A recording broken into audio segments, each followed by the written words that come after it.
Hey everybody, welcome back. Today we're taking a look at something a little different. This is the HOLTZMAN'S Guerrilla Survival Bushcraft Baby Bloodline. Let's check it out.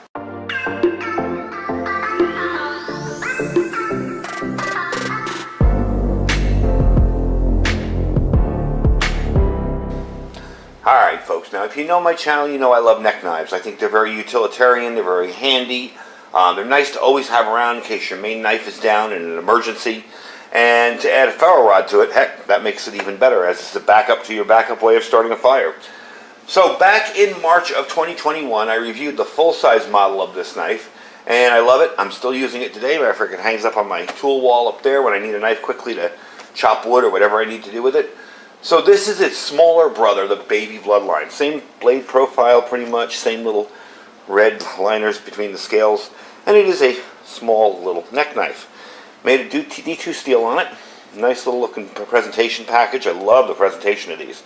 If you're going to be giving somebody a knife as a gift and you want to know that the knife is actually a decent knife, like this one here, definitely check out HOLTZMAN'S Guerrilla Survival. So I do love the presentation. I love the way they put this in here. It looks really, really nice. If you're going to be giving it as a gift, I definitely think that's an important thing to think about. And they give you a whole lot of stuff with this too. I mean, there's a whole section here, all right, on how to just do the sheath adjustments. And if you notice, a lot of the other items in here, as well as this here, which I didn't put in the picture but came with it, are different ways you can mount this particular sheath. Now me personally, I'm pretty boring. I'm probably going to just use it as the way it was intended, as a neck knife, you know. I'm just going to put it like that, put it around my neck, and use it like that. But all in all, I love their products. I've been using a lot of their products, and I have had zero issues with it. I've had no rolled edges, no heat treat issues, nothing like that. So gotta say I've been impressed with their stuff. So let's talk about this little guy. This is a little high-end neck knife with a 2.95 razor sharp D2 steel blade right there. Okay, G10 handle. You got the K sheath back here. It's got the 550 paracord. It's also got a ball chain if you want to change that out. Okay, it's nice thing about G10 is when it gets wet on this, it doesn't get slippery. Matter of fact, to me it always feels like it gets a little more grippy. Now, some of the complaints I've heard about this particular knife is that it's too small.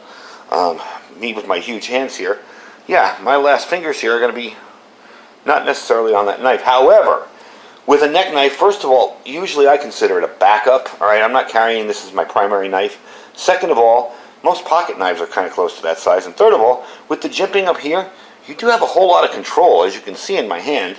I mean, it just disappears in my hand, but I feel I have a lot of control over this, and I don't feel that not having my pinky on something is going to really cause a problem. See, I'm floating around there in the breeze, but I still feel like I have good control over the knife itself. So really no issues with that. I don't mind that at all. Again, it's a backup blade, all right? So it fits, it doesn't fly around in the palm of my hand, and it fits really, really well. So you got a 3-inch easy grip anti-slip handle. Again, jimping on the front increases your control, helping you use your knife with a whole lot more precision, okay? It's reliable carry for camping and bushcraft. Again, very handy to have a backup knife with you. And another neat thing here, it's kind of rudimentary, very, very basic, but they do carry a little bit of a sharpener on the edge here.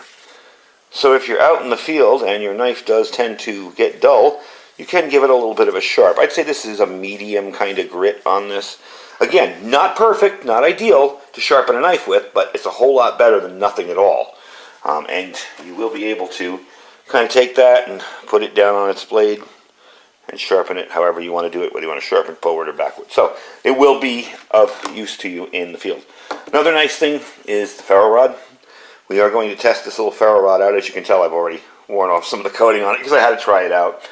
Same lining, same scales, the G10 with the little insert in there, the red insert or orange kind of reddish insert. It does come with this here to adjust everything. Okay, you do have your little screwdriver, not screwdriver, Allen key. And this, of course, here, if you want to change that out for something a little bit lighter. And, of course, all your little Chicago screws and stuff to change out the Tech Lock background here, this guy here. I mean, you can use this as a smaller back type situation if you want to hook it up that way. You can use this any way you want, mount it on the side like that. I think the primary use is like this, so you can carry this knife on the small of your back like that, kind of. But anyway, they give you all that stuff. You got so many choices, and like I said, the directions here show you just so many different ways to do this. So definitely a cool little thing. You also have a clip if you want to use this as a pocket knife. Kind of a big pocket knife, but you can clip that on there and clip it inside your pocket. So all in all, I really like the knife. I like the feel of it. Now, we have not cut with it yet. I wanted to save that for my first impression on video. I have not cut with it yet. I haven't sharpened it or anything. It does come out of the box insanely sharp.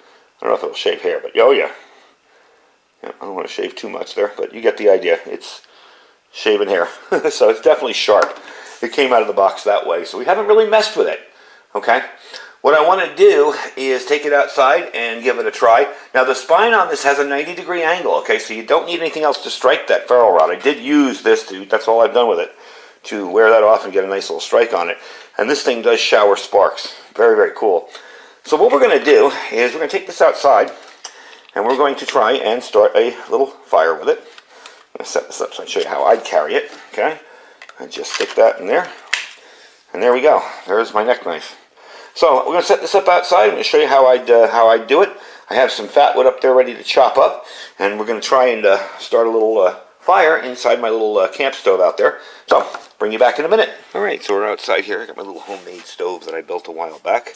I've got two of the types of pot stands. You can use these, or you can use this little one I made in an older video where it's just those pieces of metal with the holes in them, and you just fold it out like that and place it on top. We're not going to be boiling anything in there today, so we're not going to mess with pot stands, but I wanted to show it to you. And I got some fresh fat wood here that we're going to be carving up, and some fat rope, of course, and a little bit of piece of wood to put everything on so I can transfer it in there when the fire gets going. So the first thing we're going to do, of course, is take out the ferrule rod. Just make sure I'm all scraped off there. There we go. Okay, so that's all set up. Get down there and get it ready. Okay. I'm going to do some curls, not curls really, but more just chop off some pieces of fat wood and some thin little curls to get it going so we can get the fire started. Let's give this a try here. I'm in a rather odd position. I probably should move the camera a bit, but this will work for now. Very sharp blade. Don't mind the ants I have to spray out here. I got ants everywhere on this side. This is our garden area, so it gets kind of filled up with them rather quickly. Definitely cutting in there. Even making nice little curls on the bottom. Hope you can see that. Really what I'm going for is just thin little slivers that will catch a spark and light up nicely. And this knife, it's very controllable. There's no real hot spots on it or anything. You know, it's just in my hand nice. Even the back, not having a place for my pinky there, really isn't bothering me all that much. You know, definitely doing its job. Alright, so let me finish this up and do a little bit more. We'll get a nice big pile of these. And I'll bring you back when we try and start our fire. Alright, so did a little more curling with it. Got my ferrule rod. We're going to try and light that up now. It's a little bit harder to do this because it's smaller. There we go. Alright, got the fat wood started with everything else. I'm just going to drop that on top. There we go. Toss in some wood. And there we go. We got a fire going. I'm going to back you up a little bit so you can see. And that's simple. So, two simple little items got me a fire going rather easily. I'm going to take off the curls here and toss them in there too. Definitely impressive little job. And it only took about 1 or 2 strikes, even with this tiny little ferrule rod, to get it done. So, it's a little bit difficult when you're using it. You have to be a little bit closer to the ground, but you don't want to get it in there and hit it and then make a mess out of everything. So it's a little bit difficult to use, but it's backup emergency ferrule rod. Knife has performed awesome, and I'm really pleased with it. So I'm going to let this fire burn out and kind of enjoy the little bit of heat we're getting from it this morning. And I will talk to you guys when we're all done and back inside. Alright, so we're back inside. I'm going to give you a little more information on this knife. Obviously, it did what it was supposed to do. Amazingly enough, for such a small knife, I was even able to cut some curls into that fat wood, and that kind of really surprised me, because smaller knives I have a harder time controlling. Big knives I can sit there and do big long curls all day long, but smaller knives aren't as easy. So for a backup or an emergency knife, that's pretty darn cool. I do like the design of it. It is actually comfortable in your hand. Yeah, you don't have the pinky spot, but I'm telling you right now, you can get your grip up on that and cut down on there. Blade, again, show no signs of wear, other than a little bit of fat wood stickiness on it. All in all, great little knife. D2 steel, So it's definitely going to hold an edge for you and definitely hold up for you a good long time. So let's talk about the size of this thing. The blade length is 2.95 inches. The weight on it's 14 ounces. It is a black blade with a black and orange liner. G10 scales on there, okay? And it's clip point kind of shape. And lightweight at 14 ounces. I think I told you that already, but that's okay. All in all, definitely a nice little knife. I would not feel, worried about having that around my neck as a backup source ever.